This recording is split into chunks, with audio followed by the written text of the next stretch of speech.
સવારની શરૂઆત પૂજાપાઠથી અને આપણે તુલસીની પણ પૂજા કરી નાખી અને તુલસીને પાડી દીધું પાણી. ત્યાર પછી આપણે નાસ્તાનો ટાઈમ થઈ ગયો તો નાસ્તામાં બનાવ્યો છે આપણે થેપલા અને ચા. અને સવાર અમને છે ને ડેલી ભાખરી નથી ભાવતી, એટલે હું ટ્રાય કરું કે કંઈક અલગ બનાવું. અને હું મારા પતિદેવ બે બેસી ગયા છે જો નાસ્તો કરવા. આજે ધોવાના હતા આપણે પડદા, તો જો આપણે એક એક કરીને બધા પડદા કાઢી નાખશું. રૂમનો પડદો કાઢશું અને હોલનો કાઢ્યો. આ પડદાને મારે કાંઈ ઉપયોગમાં નથી આવતા, તોય હું રાખું છું. અને મશીન જો એક સાઈડ ફરે છે અને આપણે હાથથી ધોવાના કપડા હતા ને એ આપણે ધોઈ નાખ્યા છે ને બીજા ઘરમાં નાખવા પડશે, બધા એક સાથે સમાણા નહીં.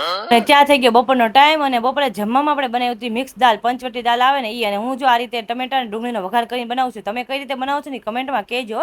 અને કમેન્ટ કરવાની યાદ તમારી ફરજ આવે, કમેન્ટ તો તમારે કરવી પડે ને. જે આપણી દાળ છે રેડી, ઉપરથી છાંટી દીધા આપણે ધાણા લીલા અને ધાણા જીરું. પછી થઈ ગયો આપણે ક્લાસનો ટાઈમ અને આજે આપણે શીખવાના છે મેનીના કોન કેમ બનાવવા, પેસ્ટ કેમ બનાવી, કોન કેમ ભરવા, એ બધું શીખવી. આપણે કમ્પ્લીટ થઈ ગયો ક્લાસ. અને પછી આપણે કપડાં સંકેલવાના હતા, ઢગલો કપડાં લઈને બેસી ગયા. અને સવારે જે આપણે જો પડદા ધોયા હતા ને એને ક્લિપો નીકળી ગઈ છે, હવે બધી ફિટ કરવી પડશે. જો હું એક એક કરીને બધી ફિટ કરી, ઢગલો એ કપડાં સંકેલીને પડદા જેમ હતા એમ લગાવી દીધા. બધું બાપા કરવું પડે ઘરમાં વ્યવસ્થિત. માણસો બધા વાતો કરે કે આ નકરી વિડીયો ઉતારવામાં જે છે.